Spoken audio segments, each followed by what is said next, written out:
And so that's it. Michelle Obama was in the comments today. She's the president's wife. The only black president ever. And so I felt really, really proud. Really, really happy that moment happened. Yeah, Jim, I love you too. I know you fucking with me. Drop, I'm doing your verse. Arsonist, I'm doing your verse. I mean, you know, I've been out the studio for like 7 months for sure, and I was gonna retire, and I'm really gonna retire. And yesterday I put up a picture of the studio, and when I tell you, if I was thinking about working on music for myself, that was out the window. Because anybody who wanted a verse for me for the last 7 months, with the clicking of the button of the studio, call me 30 times, everybody in a row like this. I couldn't even sit there and listen to a beat, try to come up, see if I'm going to work on a project, go into the vibe, nothing.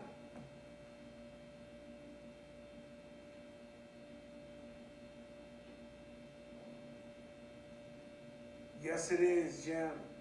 The float is, so when I sat there, man, and I really thought about it, it felt amazing. Tonight, we got none other than the one and only Detroit's own Big Sean, one of the nicest rappers, MCs in the game. His album, Detroit 2, many will call a classic. Johnny Nunez, I love you, my brother. Johnny Nunez, you see when Nas shouted you out on that album, I felt so happy for you. Johnny Nunez got all the pics on that King's Disease. Nice album. Nice album. Michael Mann, what's up? I seen Nas and them take it to the streets. They went up to that Washington Heights. Yeah, Philly was good. Philly in the building. And so, today you gotta register to vote. You cannot vote unless you register. You cannot vote unless you register. Shout out to my brother, Ronnie Feig from KIF. He sent me this little New York pendant, and I've got it on 2 days in a row. I love it. Shout out to my brother Nori. I seen Nori got the package too. Shout out to Clark Kent.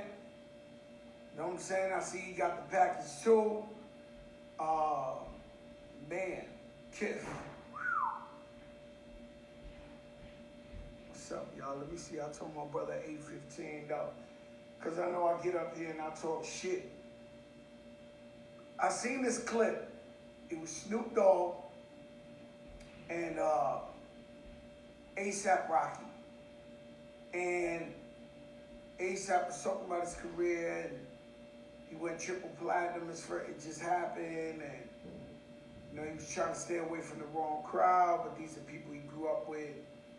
And Snoop was talking about, you know, how many people he tried to put on. And he was basically saying, either you a star or you not. And of course, the process is different for a lot of people. Me, it took to my third album for me to be, you know, platinum and stuff like that. But I spoke to Royce the 5'9" earlier. He was like, we always thought you was big. But I'm talking about big in numbers. But in any case, some people happen overnight. When I took French Montana's CD, the Funk Master Flex, and I told him to play it, 3 months later, French Montana had pop that, pop, in 3 months, overnight. Cardi B, 1 second, let's keep it a buck. 1 second, Remy is convincing me to bring out Cardi B with us at Summer Jam, because she had the whole ladies Queen Latifah, everybody. She was like, I'm telling you, Cardi gonna blow. That's my girl. And I'm like, yo, we ain't got that much time. She's like, yo, Cardi. And fuck it. Cardi came, ripped it down. Next thing I know, superstar in 5 months. But what Snoop is saying is that everybody's not meant to be a star. Meaning that he said he done put people on his records and gave them more time than him in the video on the records and they couldn't blow. He done gave them everything off their back. He done did everything they could and they couldn't blow.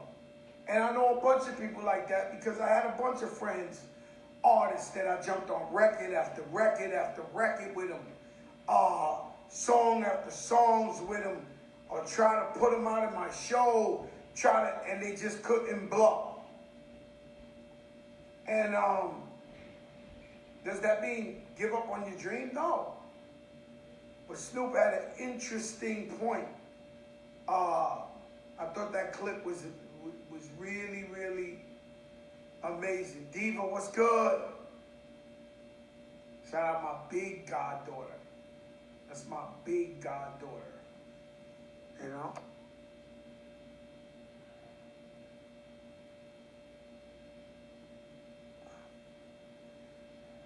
And so it's different. You know, it's different for some people. And the process, sometimes it takes longer for certain people. I don't know why. Some people come out of their overnight success. Big Pun was an overnight success. We signed him without a demo. The man just went and then he blew. You know, one song, still not a player, took him to, he was out of here forever, a legend. But then there's people who've been trying, and when do you say, well, maybe this ain't for me? I definitely don't think there should be somebody turning 40 on their wifey's couch talking about they rap, and if they ain't got a show, they ain't got no money coming in, they ain't got nothing.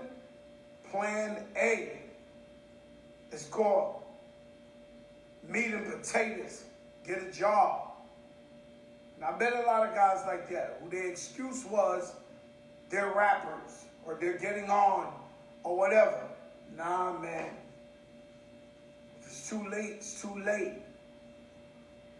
And I encourage everybody to go after their dream. But sometimes it's too late. And that's what Snoop was trying to say.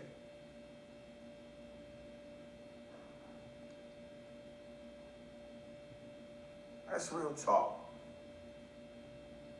Ciroc, much finer vodka.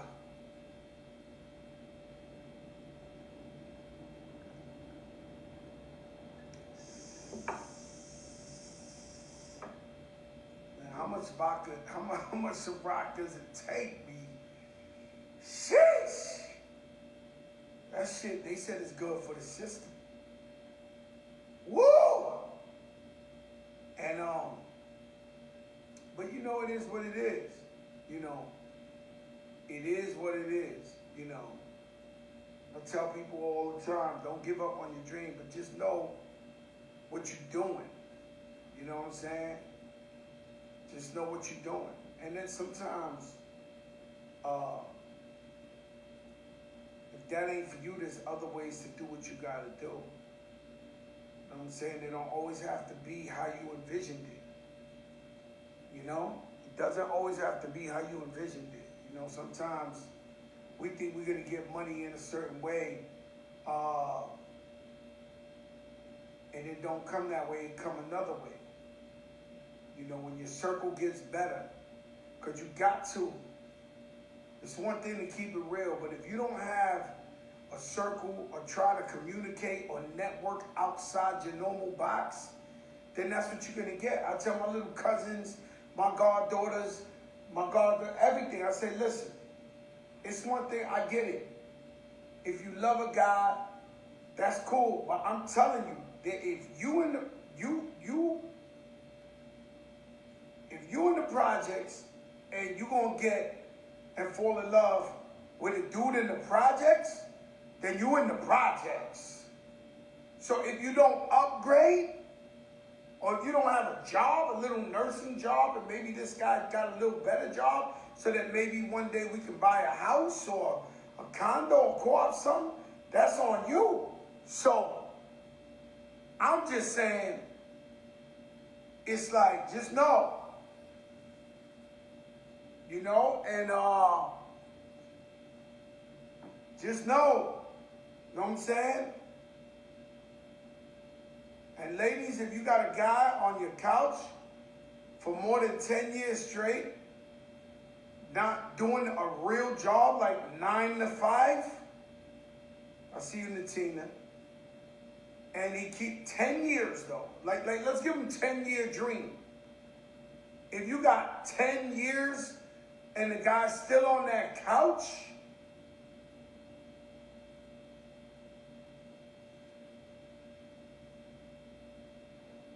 I don't know what to tell you, because them babies eat.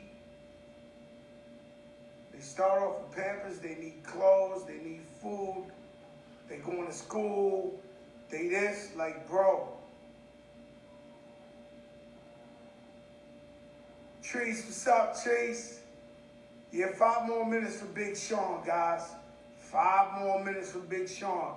I see you, Natina. I see you, sis. Oh, this the biggest. Ah! And I just shoot it straight. That's just the way I've always been. It's either you love Joey or you hate him. You know, most people who hate Joey just don't really know him. Because to know Joey is to love Joey. Very simple. You know, and if people want to lie to themselves or lie to me or I lie to, it's all on you guys. You know what I'm saying? It's all on you guys. But tomorrow night I'm super excited. The interview is in, by the way. Tomorrow night show, the interview is in. I have it. The interview is in. So I'm going to come on live tomorrow at 8 o'clock, tell you who it is, and then go on my live and play the interview. The interview is taped in, crystal clear. One of the biggest people you can interview in all of the world. If we speak in America, top 2, 3 people in America. Interviews in. Interviews in. Done deal. And you don't know who I know.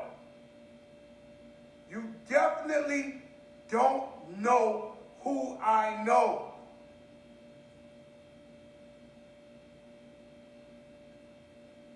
And so they tell me, that's Hector Lavoe. Even if you don't know Spanish, go watch the movie Cantante with J-Lo and Mark Anthony. It's the biggest, so inspirational. Let me see a Big Sean there. Hold on, let me check. Not yet. And so I get into talking my shit. Y'all want me? I don't run out. Like, that's the crazy shit. I won't run out. I won't. You know, lately they've been trying to play me, man. My wife, my daughter been trying to play me. You know, the other day I'm chewing. I ain't got the greatest manners. I grew up dirt poor.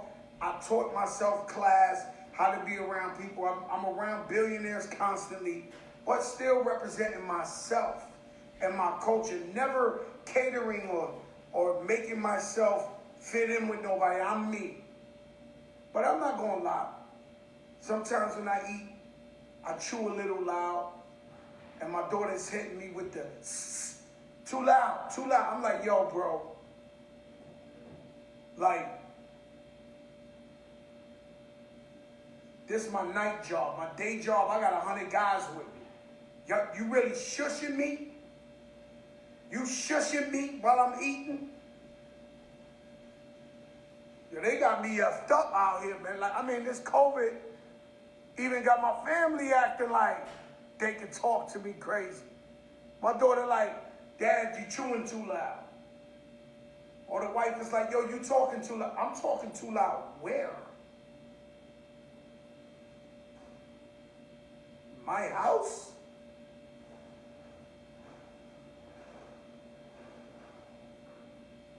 This COVID shit getting...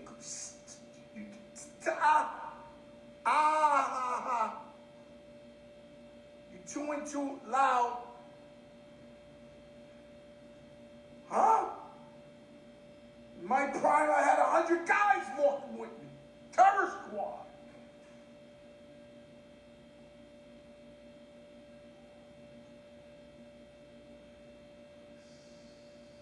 It's life, man. It's what you want me to do? Joe can't win. What do you want me to do? Joe can't win. They don't care who I know. In this house, they don't care who I know. I'm like, yo, Michelle Obama was in. Yeah, all right, man. Come on now. Like, cut it out. Like, what? Michelle Obama.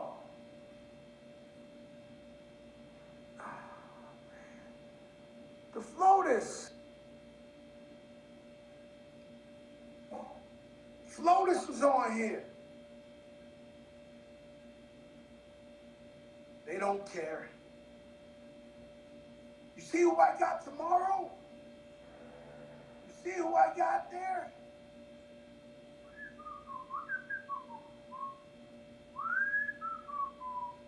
You know, in this house, it started with me, but when the whistle comes out,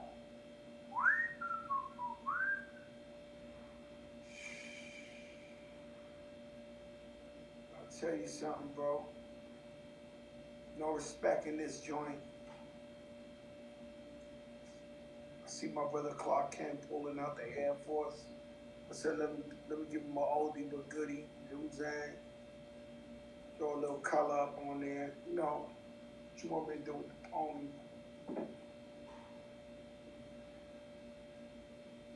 And so it's real like that. You already know what it is. That COVID too real. I know you want to wish it away. There's something called COVID fatigue. When people tired of it. But guess what? It's real. And it made no sense if you've been ducking the COVID like me to go act stupid and go get it now. Blacks and Latino are getting it like 2 times more than anybody else. And that's because of our jobs. We're in the front line. What's an essential worker? That's a black or Latino. Supermarkets, restaurants, all these jobs that you come into hand in hand.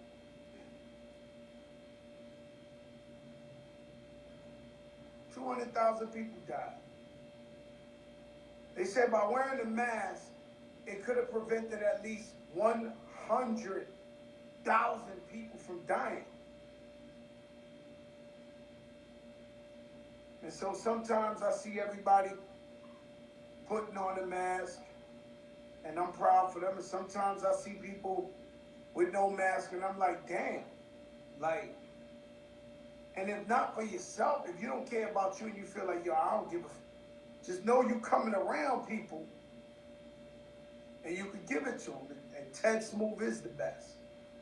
This Friday, I make sure me and Ted get that set in.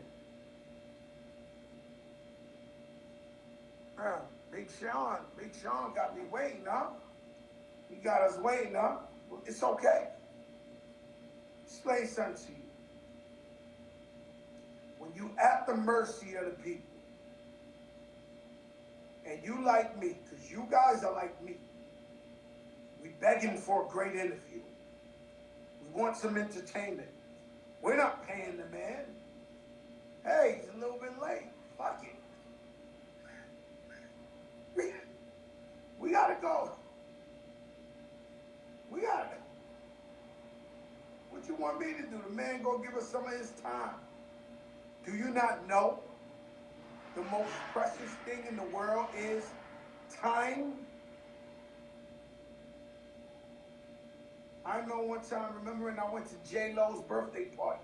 I had the greatest time of my life. We partied like no other. My legs hurt the next day. The next day I woke up, I was so mad it was the next day. I wish I could go back to J-Lo's party, but I couldn't. In life, there's no do-overs.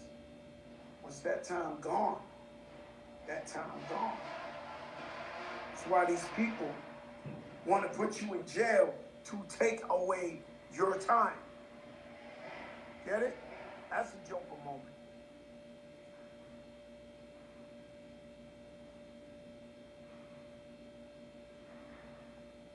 That's a Joker moment.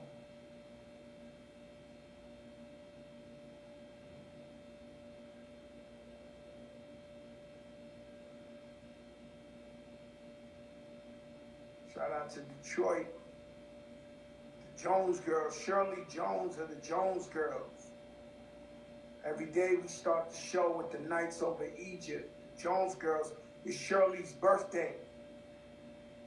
And I want to say happy birthday to a living legend. And thank you for at least letting us play the song on here in our little show. Hold up, Big Sean is in the building. Hold up. There he goes. Ladies and gentlemen, without further ado, the one and only, the dawn of DJ. Yo!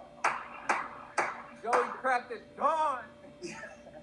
Yo, Big Sean, what's up, baby? What's up, bro? What's the deal? Well, congratulations on the new album. Figure this out. Yeah, you got it right there. Yeah, Detroit there you go. 2. Yeah. Yeah, you got that glow. Shout out my sister Natina. So, that new album, we'll get to it, but I was doing some snooping around, man. And I know you got your start at Capitol Park Studio. And the street legend, the street Lord Warren is home. Yeah. And you was doing your research. I was doing the research.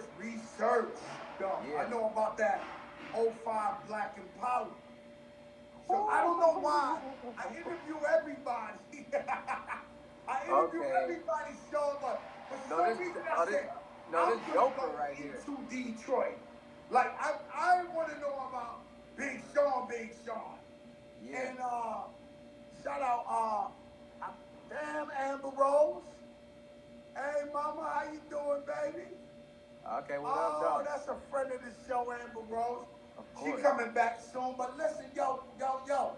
Yeah. Tell me about Street Lord Warren and Capitol Recording Studio. How was it back then?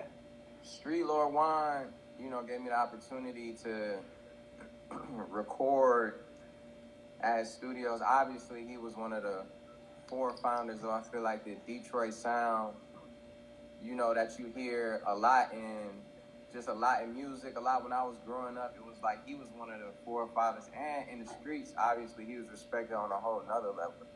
You gotta understand, these were superstars, had, millions of dollars of cash on them, you feel me? Like, giving people jobs, giving people opportunities, like real, you know what I'm talking about? Really, really making it happen in the city.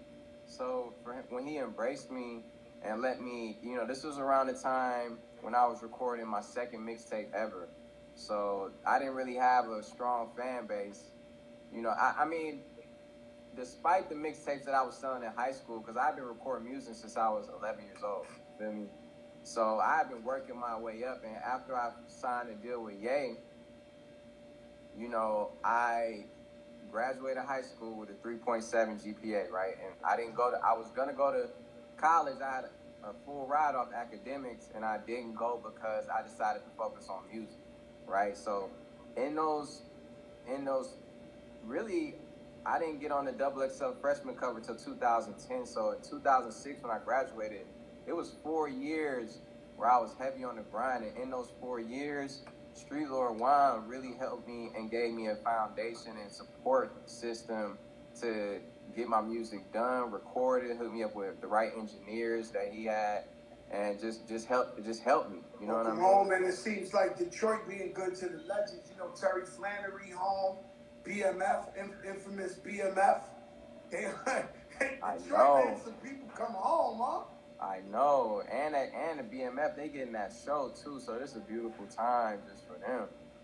You know what I mean? In general, and you know, for the city of Detroit, man, it's a crazy moment. So many people coming out of Detroit too, from from obviously a lot of legends, from Jay Dilla to Slum Village, Elzai, and all that, to M to Royce. But now you got the new people that's really solidifying the city too. You got 42 Doug, you got Sada Baby, you got Cash Kid, T Grizzly, you got Cash Dog. You know what I'm saying? You got people that's really championing Detroit and carrying it on their shoulders too. So it's beautiful to see.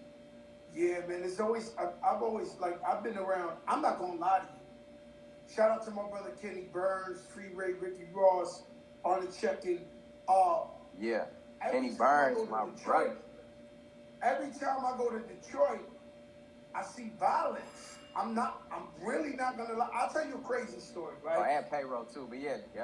What happened? No. I was saying payroll. Somebody was like, in payroll. I was like, I got shut up. I mean, everybody, if we miss somebody, we love you. We don't mean to miss you. You know what I'm saying? We trying to shout out and give everybody love. I remember one time I went to Detroit and I was performing halftime at a Pistons game. So the driver got me starving, bro. It was one of the days that the plane is delayed, everything. So I tell the driver, I said, driver, could we stop at a McDonald's? Any McDonald's you see? So we drive it and we pass the McDonald's. So I'm like, maybe he ain't see the McDonald's. He keep driving. Want that Coney. He passed that McDonald's. I see another McDonald's. He passed another McDonald's. He keep going. He passed another McDonald's. I'm like, yo, my man, like, what's up? That's the third McDonald's. He said, you want to go to Murder Mac? There's still motherfuckers in all those McDonald's right there. Oh, you went to the Murder Mac? Wait till I get you to the suburb. You went to the Murder Mac? I mean, I'm telling you what the driver, I didn't even know. He was telling me, yo, they kill these dudes out there. Like, I seen, it's hard. It's hard to stay safe in Detroit. That's why I've always admired, guys like you or Royce or Eminem. Think about Eminem, right? Eminem could be in Malibu, sliding off the rocks into a pool, right? But he stays in Detroit. What is it about you Detroit guys with your loyalty to your city that y'all love it so much?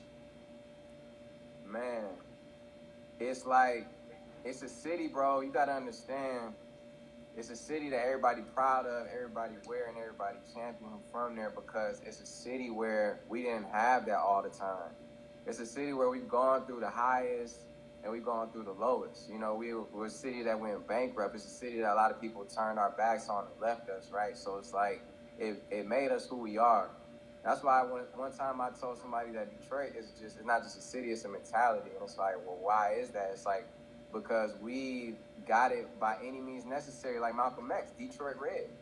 You know what I mean? It's really in our DNA, just like a lot of other places too. But Detroit, to not only boss up, but to do it in a way where you take care of your people, and to do it in a way where it's the right way, out of respect. It's nothing backhanded. It ain't nothing behind the back. It's because it's either pure talent or we straight up earned it. And, we face the adversity with a smile on our face because, we know how to make it happen and we got each other back. So that's why I call the album Detroit. That's why I call the mixtape Detroit. That's why I call the album Detroit, because it's bigger than just my city of Detroit. It's a mentality I really wanted to share. You feel me? You know what's crazy is, shout out to Young Jeezy. I think of Detroit too, when, Young Jeezy, y'all got like a different kind of love for Jeezy up in Detroit. No, hey, how you know this, bro? How do you know this? Bro, man, I'm Joe Crack, man. I've been in the game 20-something years, bro. I done seen everything you can think of. Like, I know. Like, don't play with me, man. I know about Sweetwaters. Sweetwaters to y'all mean hot wings and seasoned fries. Sweetwaters to me was 2 for $5 cracks with the clear top. Sweetwaters, like, it's we got different, Sweet, I know about Sweet, don't do that to me, man. Don't do that. don't do that, man. Don't I, do that, man. I know about Detroit, man. yeah. I So know about Jeezy, Detroit. people love Jeezy and the D like he from there. So that's just I thought only people from Detroit knew that though, you know. But no, he's a special. You know, his ties with BMF I think was started it. But then after that, the time he spent in Detroit, if people were able to relate to his music so heavily, it was like a soundtrack to the city for a while, you know. So Jeezy is like a Detroit legend as well. Man, I went to Detroit one time and the mayor got locked up. Yo, I see shit in Detroit I never seen in my life. The mayor got locked up. There was a judge who was banging out the stenographer. He put her man in jail for weed for like 20 years. Like, yo, it's so much corrupt shit going on there. I turned on the news. I couldn't believe I was in the United States of America in Detroit. Yeah. Like, Detroit, some shit be happening in Detroit for real. Bro, our mayor Kwame Kilpatrick, yeah, that's what I'm saying. Like, it got crazy. What's crazy? I'm gonna just tell you how close it was to me. My stepsister used to work for Kwame, and she didn't say nothing. She a G for sure, but she was like, I had to quit. She had to quit her job, which was a great job, but she was like, because it was just too. She was like, it was just too turned. Like, you know, it was strippers popping up dead in the Manugian mansion where the mayor lived. It was a lot of craziness going on. So I don't even know the details, but that is definitely something that I would love Let's to go to the music. Let's go to the lighter side of things, man. Yeah. Shout out to so anytime I think about you, I look into you, I say, you was determined to get down with Kanye West. You was determined to get down with Yeezy. You had Eminem there. You had Proof, rest in peace. You had Royce. Like, what made you? What was it about Yeezy that you was like, yo, I gotta get down with Ye? What was it? I mean, it was him who discovered me. Really, you know, it was like at the time I was doing this show, the Friday Night Cypher, which that's why I called the song on the album Friday Night Cyphers, because I used to do a show when I was 16. Every Friday I would go there after school and participate where like you had to battle rap to win, but then after you battle rap, you got a chance to rap on air on radio. So every week. So I was writing a new verse every single week, right? And what that did was it just trained me to like keep writing, keep active, and like gave me like something to just look forward to every Friday. So Ye was there promoting late registration at the time, and this was going into my senior year of high school that summer though. So it wasn't during the school year, it was that summer. And I remember I was a telemarketer. I was cashing my, $130 check. And my homie called me like, Ye down at the station, he promoting his album, dog. If he heard you, man, he'll sign you, bro. I swear to God, like, the shit sounded so crazy. I was like, man, fuck it, I might as well try and get down there. So that's what I did. I got down there, and since I had relationships at the station, they let me right in. I had lied and said I left my phone there the night before because I was just there the night before. And they let me in the back. One of the DJs back there was like, yo, Kanye right down the hall, man, you should go holler at him. I had already had my CDs that I had been pressed up and selling around school, so I already had a CD to give him. I was like, ready. So I got a chance to rap for him as he was walking out the station, and he was like, man, I'm running late. You got to rap while we walking, like, but even though at the time, and still is, was my favorite rapper, and, it was just an amazing moment. It was like I was so nervous, but I had been rapping under pressure every Friday on that show, so I knew how to perform being nervous, right? So he stopped in the middle of the exit and was just like hearing me out. And bro, I had so many verses because I had been writing a new verse every week that I was rapping for like 10 minutes straight. He took the CD. He was like, you got any music? And I had my CD. And then that was the initial like meeting of it. It took 2 years after that though. It took 2 years after that, and there was a lot of ups and downs that I went through, a lot of depression, a lot of like me having to rely on my faith, but that was the initial meeting point. And it just goes to show that like when you live in your purpose, when you live in just out of like, I was just doing that show just because that was what I love to do.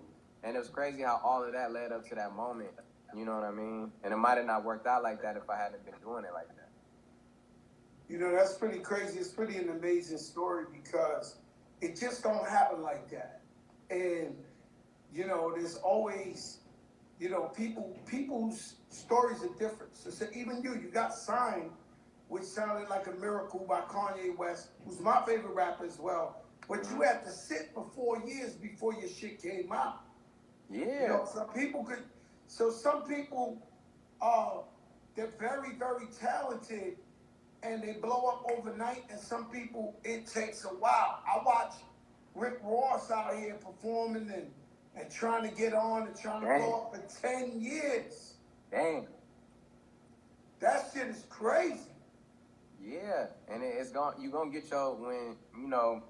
your lucky shot if your heart is in the right place and you're doing it for the right reasons. You know, luck is when that preparation meets opportunity. So yeah, those 4 years of me graduating high school and then finally getting signed in 2000 and the end of 2007 to Good Music, and then 2008 to Def Jam. My album didn't come out till 2011.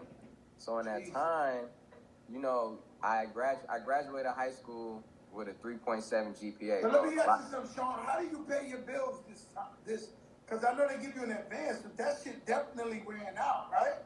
Yeah, I mean, the deal. Look, I wasn't an artist who like had a popping like a single going or nothing like that. He just signed me straight off with he heard me rap and I had nothing going. So yeah, you know, my first advance was, bro, I don't even want to say the number, but it was something where it wasn't a lot. Yo, Sean, you know they call me Joker Winfrey. We got something called a Joker moment. If you say what the advance was, that's what we call a joke. We like to hear shit we never heard before. What was the advance? 50,000? What was it? No. My first advance was $15,000, bro. Oh, so God. So that ain't last 4 years. No. So and at a time where I had to everybody around me was like, oh, he signed to Kanye, right? So you gotta imagine all my friends was in school, everybody I knew was in school, and they would always hit me like, man, what's going on? Like, what you doing? Like, bro, I'm still in the same crib that I grew up in. You feel me? I'm still at my mama's house. It's like I'm trying to stack my bread. You feel me? And you know, it was a moment where it was like I didn't know if this was gonna work out. Now, Pete, I came from a family where my grandma was one of the first female black captains in World War II. My granddad was in World War II. Education was a way to a better life for them. My grandma was a teacher. My granddad was a teacher. My mom was a teacher. They all have master's degrees. So when I didn't go to school, when I turned down my academic scholarship, it was a big deal to my family.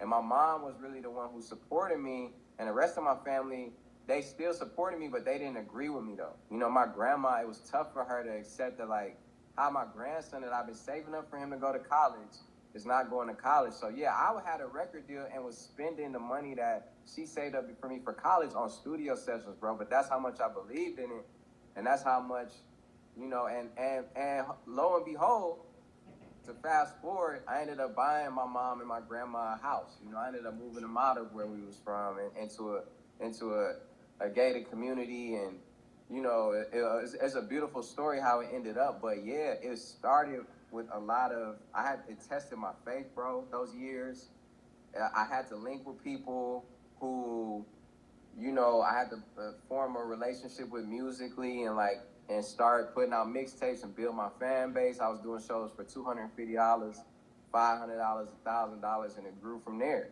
You know, and then when I put out Finally Famous Volume 3, before I put my album out, that was the mixtape that, you know, really helped me solidify my core fan base, I feel like. And, you know, I started working with No ID. I started taking trips, and that's when I got my first apartment. But that wasn't until 2010. You know, and my album dropped in 2011, so... Man, I got a better story for you. I put out a record that went #1 in the country, and I was still only getting $500 a show. So, my first single, Flojo, #1, and I was getting $500 a show. So I was going from like Connecticut to New Jersey to the Bronx like the same night, trying to hustle 1,000, 1,500. So it could look like you you lit, like you on, but the money ain't right. You know what I'm saying? And so you gotta understand the process is different for everybody, you know, and that's a journey that God for everybody. For you. For everybody, bro. For everybody. Everybody's DNA, everybody's process in life is different. And that was the process for you. Yeah. You know, Kanye West, my favorite rapper too. Okay. My favorite rapper too. And I love Kanye West. And he gave me an opportunity that changed my life, bro. That's why no matter what, it's just like a lot of people get mad at things like, oh, yeah, but he ain't give me a fair this or this right amount of money here and this and that. But one of the things that he gave me, bro, over anything was an opportunity. And that's something that money can't buy always. You know what I mean? And continue to give you opportunity. And that's what happened with Khaled. Got this thing where he says no business deal is a bad deal. He says, as long as it's getting us to the victory, to where we gotta go, he looks at it as a blessing. And I look at it the same way. I look at it like, yo, as long as we learn from everything and we go on, and then the value that Kanye also brings to you, because you're amazing, you're talented. But if you think about good music, like it's Pusha, it's 2 Chainz, it's Yeezy, it's you. I mean, ain't nobody fucking with that right there. Like, you know, Lamborghini Mercy? Like, Jesus Christ, what was that like? Was y'all in the session together, or everybody did their verse separately? Like, what was that song like? That song was like, I remember that and Kanye and Hov had a show in Detroit, and I came to the show because I was in the city, obviously. And backstage, Kanye had this beat, and he just threw the beat on, and it was the Mercy beat. And I just started, he was like, man, we've been trying to come up with, like, you know, we've been trying to vibe out on this one. And I just heard it. I didn't even let the beat play once. I just heard it and started rapping to it. So, like, soon as the beat came on, like, soon as it dropped, I started just freestyling to it. And I freestyled 95% of my verse, like, literally spit that shit just, like, having fun. And he was like, that's it. And I was like, you know, and I said, swerve. And, like, that was just something that me and my dogs were saying, just, I don't know, we just came up with it. And I said that, and he was like, no, that's it. And then I didn't even record it then. Somebody else was like recorded it somehow though. Maybe a mic was on, and because I remember I linked back up with him in London, and that's where everybody was out recording. We was all recording a good music album out in London, and we brought that beat back up, and he was like, you got to do it. I was writing a whole nother verse to it. He was like, no, the verse you did in Detroit, that's where it's at. You know, that's the skill set. That's where we got to start at. So I was like, okay. So I redid the verse, and then in London, that's where we also came up with Click. I just was freestyling that too. It was a special moment. We were right next to Buckingham Palace when we came up with like a lot of those songs, and it was actually that video. Yeah. That Mercy video, man, it reminded me so much of like an old school, like maybe you know him or you don't, but like a Grandmaster Flash and the Furious, when they was doing like, it's like a jungle sometime, they used to have these outfits on it. Y'all in the parking lot, y'all posing in different things. Yo, that shit was crazy, bro. Man, I'm telling you right now, that shit was crazy. Here's the crazy thing, though. I lost my mind, bro. I was like, yo, this shit is crazy. Yo, here's the crazy thing is, I was in Australia, and I got the call. I was doing a show in Australia, my first time in Australia, and I got the call as soon as I land that like, yo, Ye want to shoot the Mercy video. It's time to do it right now. And so I did the show. I flew 18 hours to Australia, and I was like, where they at? They said Qatar. So Qatar was another 16 hours You know, this by like Abu Dhabi and all The of that. other way, I know where Qatar's at. So they went all the way to Qatar to shoot in the parking lot. So look, we get there. I'm like, okay, we shooting a Mercy video in Qatar. It's all these other things going on. We recording there, and then he like, man, let's shoot the Mercy video, and it's in a parking garage. It's in a parking. What the fuck, man? So I'm like, we could have shot been in this shit. Detroit in the parking lot. Yeah, we could have did this in Chicago. We could have did this in LA, New York, right? But we did it in Qatar. So that's just but it worked out perfectly, right? So that's just a story about it. Like it was shot in Let me Qatar. tell you something. I'll tell you quick. Ye's my favorite. He's a genius. I did the song with a pride of joy. Your song, your story sounds a lot better and nicer than mine. First of all, when I went in the session with him, he thought I ain't even rap. So when I pull out my pen and the paper, he looking at me like you write rhymes? Like I thought you was like the Don Cartagena. They just giving you the music like you're a Don. I said, are you crazy, man? I've been rapping for 20 years. Are you? Yeah, that's number one. Number two is I spit my verse. The man made me spit my verse. No lie. 100 times might be too. It's not even enough. It had to be 150 times. And then he kept saying, because I said something like a cul-de-sac. He was like, no, cul-de-sac. Cul-de-sac. Colder. Yo, Sean, my guys wanted to kill Kanye West because they look at me like I'm the Don. They could not believe this man made me do this verse 1,000 times. And I was like, yo, that's that level of perfection. West, y'all don't understand. They about to curse him out. Like, yo, you crazy? Like, what's up? I'm like, chill, B, chill. And so we did that, and then we shot the video, right? So I ain't gonna lie to you. Yeah. Who shot it? Hype Williams shot the video, and so Kanye, you know, he ain't charged me for the record. He ain't charged me for the video. He just wanted some wardrobe, right? And I can't argue with that. Right. So we get him the wardrobe, no problem, right? Yo, my man, I'm waiting for Kanye to come. I passed the little wardrobe section. There was a white tank top. It looked like French lettuce with $7,000. A tank top t-shirt. I was like, motherfucker, like, who paid $7,000 for a t-shirt? Like, yo, I'm like, yo, I paid for that. Yeah, no, he about that. He about that life. You already know that. Yo, Sean, I was like, yo, I paid for that. They was like, yeah, that's the wardrobe. I said $7,000 tank top. He was like, yo. That's crazy, man. I know. I've been there, bro. Trust me, I've been there. I already know. I ain't surprised. Nah, but I love him, man. I love the fact that I had a chance to work with him. And, you know, he's somebody I respect on another level, man. And you guys, man, what y'all done together, y'all made history. The legacy is crazy. So this is Detroit, too. Yeah. I've been getting on my bike.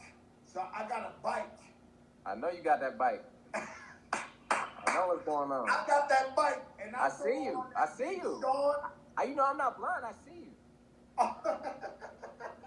Yo, Sean, I throw on that big Sean, that Detroit, too. And that motherfucker take off. Right from the beginning. What's crazy is, I don't think, you see, because you're different from most artists, Sean, because you know, it's never no real scandals with you. You're not doing the most.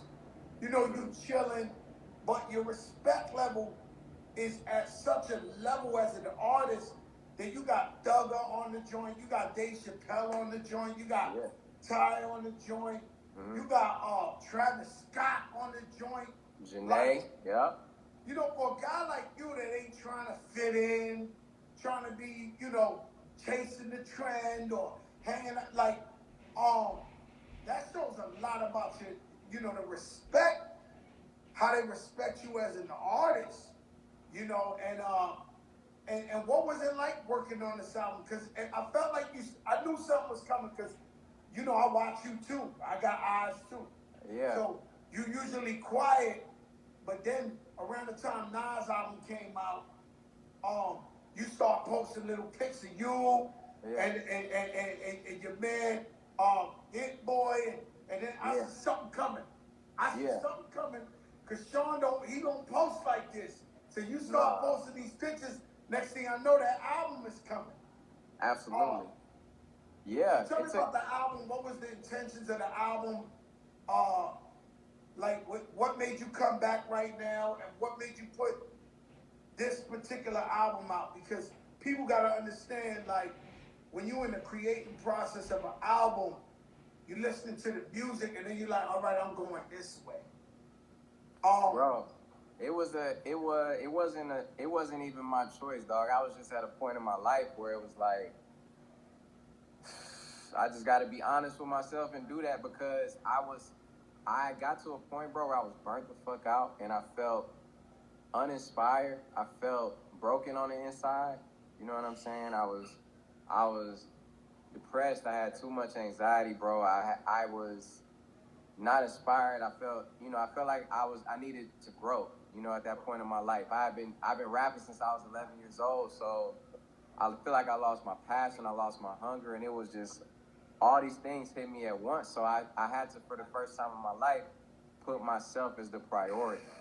I never did that. I always was doing it for my family, putting my homies on, giving them jobs. You got to stay consistent. You got to stay high, stay on their necks. But I never took care of myself like I should have. And that's one of my biggest regrets. So what I did was I just stopped everything I was doing, bro. Every obligation I had, any deals, anything, I had to stop. I had to not be on the internet so much, and I had to figure out what is going on with me, bro. So one of the things I did was therapy. You know what I'm saying? I did therapy because I realized that I had to do better with communication, not just to others, but to myself. I had to express how I was feeling. I got my spiritual foundation a lot more secure, a lot stronger, because I felt like that had taken a toll. And through meditation, through a lot of journaling, through a lot of just expressing myself and reconnecting with myself. And what that did was it made me return back to my passion, bro.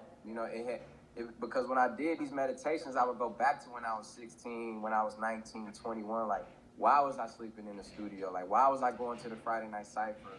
Why was I doing all of these things? And it was because I had the pure passion of wanting to change the world, change my environment, right? So it was like I was going back to my roots, but as a new and improved version of myself, like a little bit more upgraded. And that's why I called the album Detroit 2, because I was in a similar mindset when I made Detroit the mixtape, but now it's just different. So that's why I was addressing things that I compartmentalized, bro. Like, I was talking about how I had a heart disease on Lucky Me. I was talking about losing a kid. I was talking about all of these things that I was scared to talk about and scared to be real about, but I knew that if my true purpose is to inspire, and once I accepted that and came back to the music, I started being so inspired, bro. My passion was back. And I realized that, okay, I'm going to have to sacrifice some of my privacy in order to inspire people, for them to relate to it. You know what I'm saying? And for them to feel motivated and happy. So that was where my mindset was, and that's why it took so long, longer than any other album had ever taken, because I had to do a lot of personal development. And I'm still the person, but I am working on myself, mind, body, and soul, and I'm a work in progress. But I feel like sharing that, people could probably relate to that, and they in the same boat, If it makes you feel any better, because sometimes, I never liked the guy who got caught. The cops catch him, and then he's the only one caught, and he'd be like, "No, John ain't in the closet behind the stove. John, we're caught." You know how they be like, "Yo, we all caught." No, you caught. But if it makes you feel better, when Big Pun died, my brother, my sister died, and my grandfather, and I was in a very deep depression. And I'm talking about, it be the sunniest day. I come outside, it look cloudy. I remember nights I would stay in the bathtub without no water running and just look up at the ceiling. And the mind is very, very strong. So you could have beef in Detroit, but move to LA and get away from the beef. You can't do that because you go to LA and it's your mind playing tricks on you. It's your mind. It's almost like a Rubik's Cube. You playing Rubik's Cube, And you know you intelligent and you can break out of this, let's call it a funk. But I had to go to therapy too. I went to therapy for 2 years straight. And thank God it went away after 2 years. Um, and you know, I'll tell anybody, you going through problems, you depressed, uh, go see therapy, bro. Go see therapy, Yeah. go get therapy, because it really, really works. Yeah, it does, bro. And I felt like I had lost myself and just like got caught up in comparing my life to other people's lives and getting caught up in just, the idea of where I think I should be. It really, it's like, bro, and nice where I wanted to take my life. And I know you probably experienced that too, but you got to realize that we lost so many heroes and legends. RIPs, all the heroes and the people we've lost close to us, and just heroes in our culture, right? That if we still here, it got to be for a reason, and just remember that you're not alone in this shit at all. It's like I we come here for up, a I reason. come up on here every night, and I tell them the real, what I think is real. I'm not trying to dictate nothing. I'll tell them shit, and even if some men are scared to talk like I talk, and I talk, I feel like us as artists, we're blessed with a talent, and we here to inspire. And you're absolutely right. I didn't stop you when you were saying that earlier because it's the truth. Our lives are like an open book.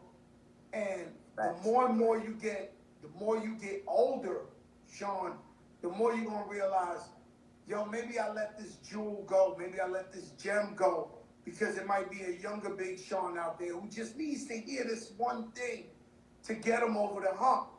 And we're not talking about just rapping, we talking about a baker, a mechanic, or whatever, a crossing guard, school teacher, whatever. They might need to hear that one thing to get them over the top. And so Yeah. I think we are here to inspire, not just musically, but as people in our community, in our culture. Yeah, facts. And I agree, dog. So that's my whole here. That's why I'm here, is to inspire. And I'm gonna just keep doing my best. And the love I've been getting from Detroit too has been incredible. I appreciate that. And I realized that I realized, first of all, nobody likes everything, right? It's like impossible. There's people who don't like water. There's people who don't like something that they 70% made of. You feel me? So it's like one of the things I have to deal with is like, how do I deal with the criticism? Because it's like I put my heart into these things, right? It's like my heart is wide open, so I feel the love and I feel the hate too. But it's like I realize that, Sean, let me explain something to you, Sean. Yeah.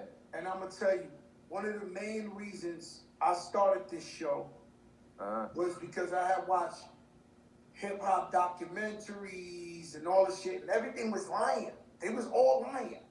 And Yeah. I'm from the Bronx where the shit started. And I'm looking at this shit and I'm like, yo, these guys are lying. This ain't facts. And they talk about you, they talk about anybody. I'm like, yo, this is a lie. This is and so I say, you know what? I gotta start a show where I get Snoop Dogg on there himself and asking them questions. So that 20 years from now, a kid who loves hip hop could say, yo, that's not how it went. Snoop Dogg, Big Sean said this himself. Mike Tyson said this himself. And, I got a problem with, I don't know who ordained people to critique our albums. Like, who's the guy in the Rolling Stones? Who's the guy in these magazines and all this who could sit there and review your album and say what they think it is, where there's millions of people affected by this? Big Sean affects millions of people. Yeah. Who gives them the right? Who's ordained these guys to even say what's hot and what's not? And I've always had a problem with that. Since day one of hip hop. Like, I've always had a problem with people being able to act like, yo, bro, I was in the studio for 2 years straight, 24 hours a day. I didn't go home on Christmas to make this music, and you can listen to my shit one time and cancel me out and be like, yo, this shit whack. It's crazy. I know, bro. That's straight facts. That ain't facts. That's facts. But I know I can that. tell you one thing, because I watch everything too. You got a lot of love with this album, and you got a lot of support. Yeah, You know what I'm that's saying? crazy. Everybody was posting your shit. Everybody showed you love, and everything. Yeah. You know what the thing is about Big Sean, which is very Nipsey Hussle-ish. Rest in peace, Nipsey. Of course. Nipsey was on his way up. He was on his way up. And so he had to reach what he was gonna reach as an artist. He didn't get there. It was bigger for him coming, right? But as a beautiful person, people love him so much as a beautiful guy. Yeah. Always smiling, always talking to you, always this. That's why when you see Nipsey pass away, the outpour of love was like unreal, because everybody was like, no, not this guy. He's the nicest guy in the world. He's the best guy in the world. Always got a smile, talks to everybody, treats them with love. And so we wouldn't let it go. We were like, nah, fuck that. Fuck that. We love Nipsey Hussle. We love Nipsey Hussle. And you have that too, Sean. I know what I'm talking about. You got that. How people love you, how people champion you. And it's why? Because you're a great guy. You're a great person. You're a beautiful soul. You're a great guy. You're not out here with the dumb shit. And people love you for that. Yeah, man. You know what, bro? It take a lot. It took a lot for me to be comfortable, to be myself, because and one of the people who I connected with was Nipsey, because I came up in a household where my mom was shopping organic, you know, making me take supplements and vitamins since I was born, and doing things holistically and natural. And a lot of times, you know, when I would share these type of things, people would look at me like I was crazy, or like I wasn't from where I was from, or just all these different things, bro. And it made me conserve myself a little more, closed off. And it for a long time, bro, it just felt like, you know, I was scared to just be myself, man, because I care so much about what people thought, man. But this, like, now it's just like, I'm just being honest. Like, you don't fuck with me, you don't like me, it's like, okay, at least I know I'm walking in my purpose. And if you gonna hate on somebody who's sitting here trying to do something, and you know, trying to be their best, trying This reminds me of the Jay-Z line where he says, if you hate on me, it says a lot about you. Yeah. Because we ain't out here to bother nobody. You ain't bothering nobody. You ain't burning nobody. And let me tell you, before I get off with you, my brother, and thank you for your time. I see, speaking of Jay-Z, Beyonce, they don't vibe with too many people like they vibe with Big Sean.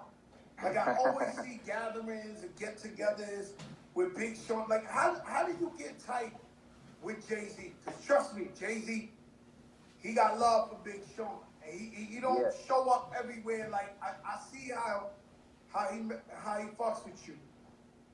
Well, after we did Click with me, Ye, and Jay, I feel like that was when I earned his respect. Because first of all, there was 10 other verses on that song, and they cut all the verses except mine, you know? So, and I didn't hear the other verses. I just, like I said, I did my verse straight up, and I heard, this is what I heard. I don't know, but I heard that, you know, they were like, nah, except Sean, though. Like, that verse is one of the verses that should be on here, you know? And I did the hook as well. So, I think I earned his respect after that. And I remember when I was working on Dark Sky Paradise, that was the first time, you know, that I had dinner with him and B, and like was playing in my music, and they you know, they embraced me, you know, they showed love, and they saw, I guess, you know, as they say, you know, they saw my heart, you know what I mean? Like, I ain't got nothing but good intentions, I ain't got nothing but good, you know, that's just my vibe, that's just how I'm going. I feel like, I know this world is you give what you get, right? So my shit is, I'm always show love and give love, because that's what I want to come back to. You sit up and tear somebody else down, you sit up and giving out bad vibes, that's going to come back to you. The whole world is like a mirror, you know? So I think that ever since then, I remember leaving dinner that night, and he was like, bro, he was like, I fuck with you, bro. Like, you a real one. And I'm like, likewise, you know, real recognize real. So ever since then, it's just been a great relationship. Another one of my mentors. So, God told, and Beyonce too. Just she always show love. She every time she see my mama, because Jay Brown managed me, so every time she see my mom, she like, that makes my mom feel so good. So I appreciate it. I appreciate Yo, that. anybody Beyonce say hi to different. Yeah, like, yeah. Beyonce say hi, you like, yo, shit, Beyonce. I remember one time with Cali, he can't even look at Beyonce. And he went on 2 tours with her. He like, and it's Beyonce, I'm like, yo, Cali, you crazy, bro. He's like, no, that's Beyonce. No, Beyonce different. She cool, bro. He cool. They show love to my family, and like we had great times with her, man. It's cool that and Beyonce is never, she show respect and like she respect artistry. Like I remember one of the last times I saw her was with Janae, and she was giving Janae so much props and respect as well. You know what I'm saying? And I just think it's cool that Beyonce's still on that level of like, because when you could be so high up, you think people don't even listen to you or hear you out, but they really are, and they really there to we love music. We love music, and we love great music. Yeah. And shout out to Janae. I ain't want to, my daughter made me promise not to ask you about wifey and my daughter 14 is women empowerment. She said, no, you're not going to ask him because you're going to say the name wrong anyway. Yeah. Man, I met her a couple of times. She's a beautiful person. Let me get the last question off you. I really want to ask you 2 more questions, but they just fun, light questions. I'll give you the first one. Your top 5, and it doesn't have to be by position. Your top 5 Detroit Pistons of all time. Woo. The 04 Pistons, Bad Boy. Obviously, yeah, but the guys that I want names. Oh, okay. Zeke, Isaiah. 100%. Yeah, I knew that. Zeke. I knew that on rip. Yeah, Dennis Rodman.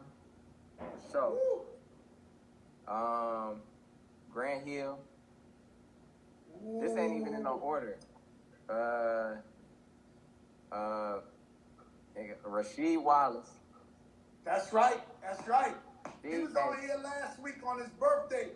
Yeah, them Rasheed Wallace Nikes is. Woo. I took him off his feet. Like, I was in Philly with him and he had them on the Pat Leather joints, and I was like, yo, I forced him. We went to like a Foot Locker or something. I said, yo, you gotta give me your sneakers. He was like, yo, you can't fit them. So I was like, yo, bro, I collect sneakers. I went in the store and bought them a size 15, whatever they had. And to this day, I still got my patent leather sheets. Ooh, I got mine too. And you got one more. Yeah, and Chauncey. There you go. For sure. And I could go on because it's like, the team's so crazy, but they're my top 5, like, if I just had to name them all. I think that would be my top 5 Detroit Pistons of all time too. Maybe, and I don't want to start no shit, but maybe I wouldn't have said Dennis Rodman and I would have said Ben Wallace. Just Joe, because Ben Cop Diesel, but just he was unstoppable. He was unstoppable. Man, you got Rip too. That was Rip City.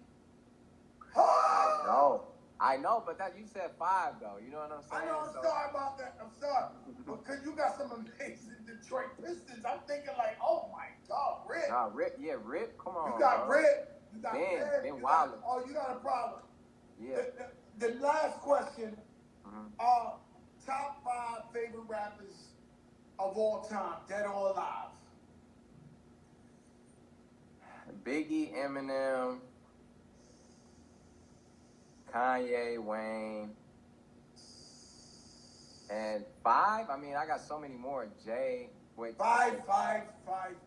Yeah. So those 5. Biggie, Eminem, Kanye, Weezy, Kanye.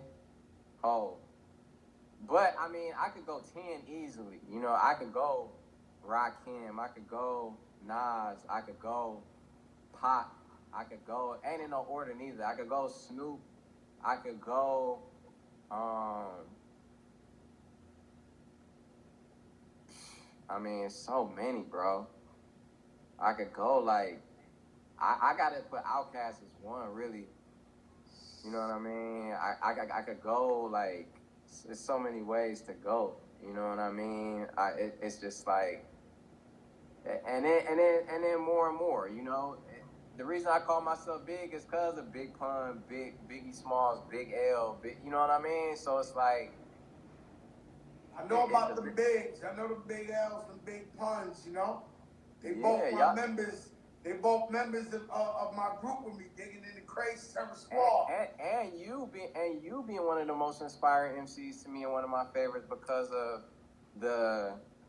not just the impact you've had, but the longevity too. You know what I'm saying? You defied the odds, and I think that's a true testament of your character. I know that's why Eminem is such a big fan of you too, because I talked to Eminem and he said that you were one of his favorites. You know what I'm saying?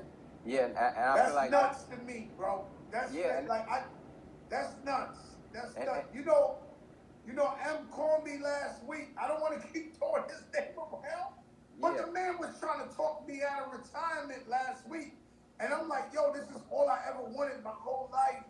For one of the rap gods like Eminem to call me and tell me, Joe, you nice. You need to get back in there. I couldn't believe it. Beyond nice. You beyond nice, bro. You know that. Like you one of them greats, bro. And that's obviously coming from him. I mean, more coming from him than it do from me. But one of the things, and that's why it was an honor to do that song with you too. Like, oh yeah, the mama for our moms. Yeah. We did that for Mother's Day. And you went bananas on that thing right there. Shout out to Dre. Dre, you went crazy on that song. Yo, Sean, man, God bless you. You always family. Whenever you want to come back, and we'll just chop it behind the scenes. One thing. No, we good enough. But, you know, Khaled told me he picked your first single ever. Yeah, he did. He told me to ask you that. He said, how did that happen, Sean? He didn't pick it. I mean, so what happened was, after I did Finally Famous Volume 3, I was in the studio with No ID in LA, and No ID sampled Can You Stand the Rain by New Edition. And I remember Don C was in the studio, and Don C was like, this right here, this that one right here, you know. And I just remember being excited, and it was a new type of record for me. Like, I was approaching it. I was on my mixtape shit, so I'm just like going in long ass verses, and this was like a different vibe.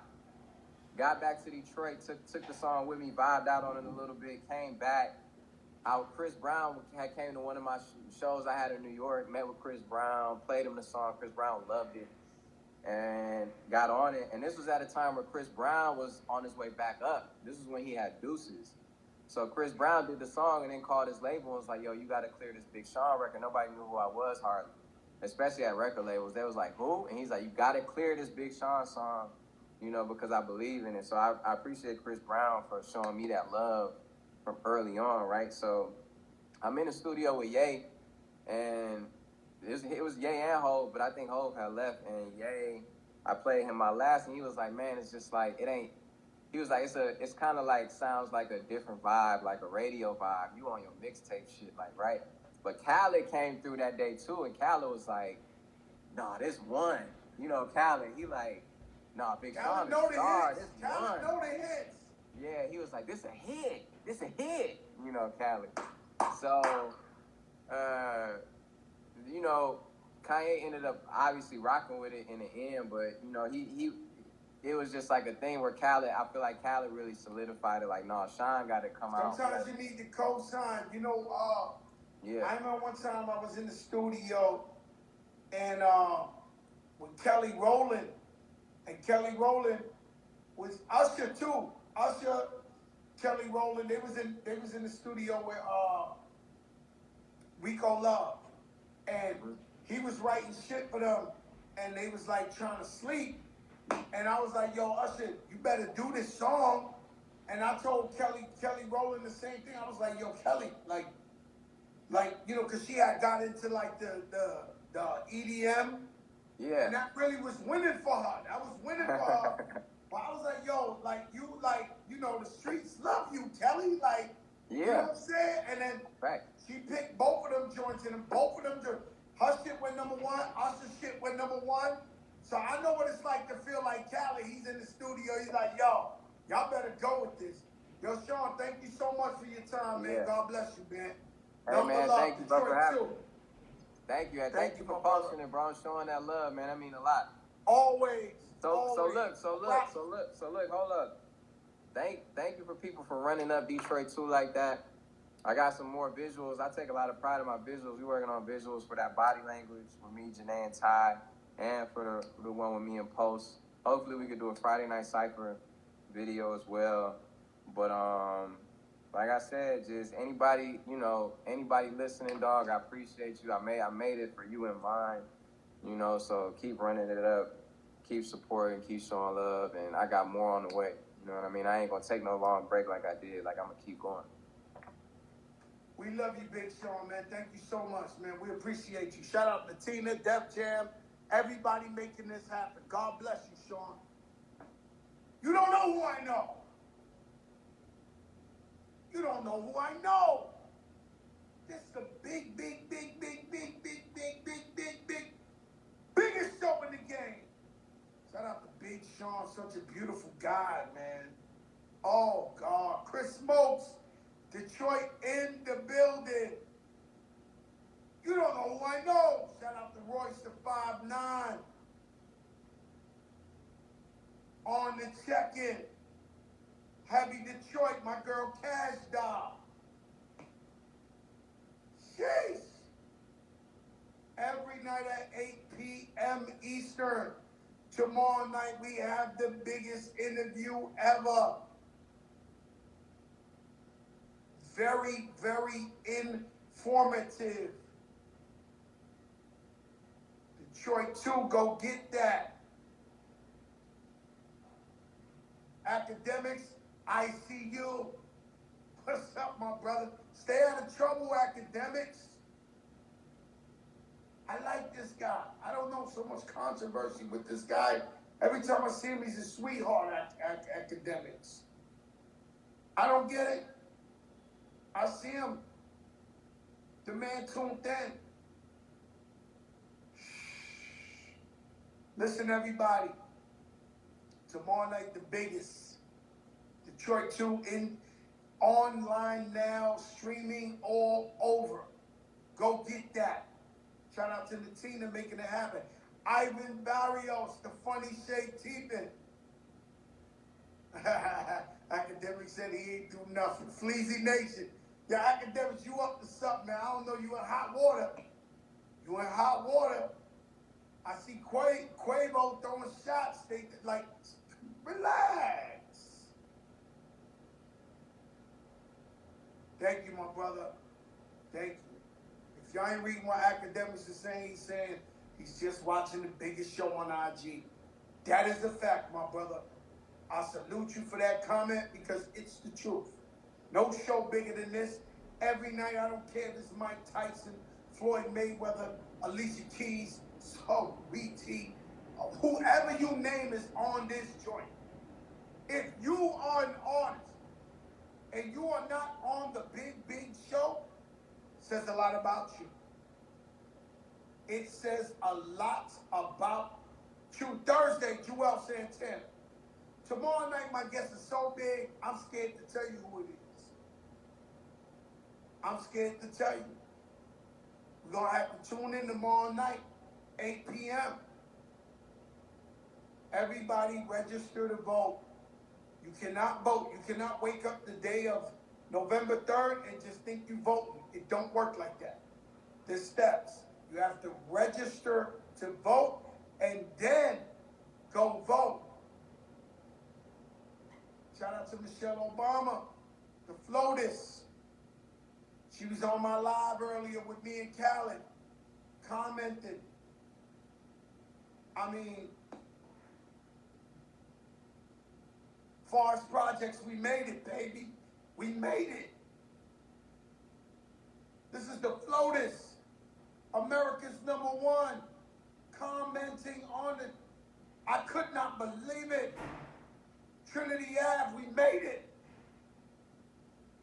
Put God first.